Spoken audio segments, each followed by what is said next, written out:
এবার বাংলাদেশকে ১০০ কোটি ইউরো সহায়তার ঘোষণা দিয়েছে জার্মানি, যা বাংলাদেশি মুদ্রায় প্রায় ১৩,০০০ কোটি টাকা।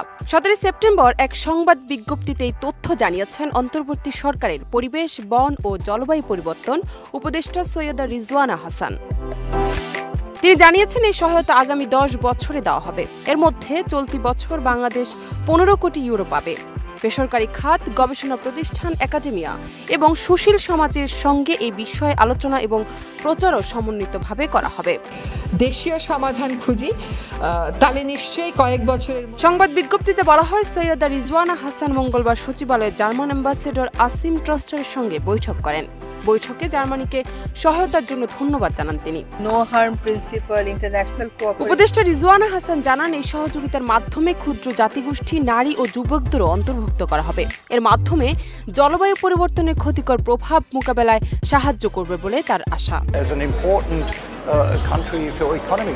জার্মান রাষ্ট্রদূত আসিম ট্রাস্টার বাংলাদেশকে জলবায়ু পরিবর্তন মোকাবেলায় সহায়তার প্রতিশ্রুতি পুনর্ব্যক্ত করেন এবং বাংলাদেশের পরিবেশ রক্ষায় প্রচেষ্টার প্রশংসা করেন। তিনি নবায়নযোগ্য জ্বালানিতে জার্মানির দক্ষতা তুলে ধরেন এবং বাংলাদেশের নবায়নযোগ্য জ্বালানি উদ্যোগকে সমর্থন করার জন্য প্রযুক্তিগত সহায়তার প্রস্তাব দেন। জলবায়ু পরিবর্তনের বিরুদ্ধে লড়াইয়ে বাংলাদেশের সমর্থনে জার্মানির প্রতিশ্রুতি ব্যক্ত করে রাষ্ট্রদূত বলেন, পরিবেশ রক্ষায় সরকারের প্রচেষ্টা প্রশংসনীয়। নবায়নযোগ্য জ্বালানিতে জার্মানির বেশ দক্ষতা রয়েছে। বাংলাদেশের সবুজ জ্বালানি উদ্যোগকে সমর্থন করার জন্য প্রযুক্তিগত সহায়তা দেওয়া হবে।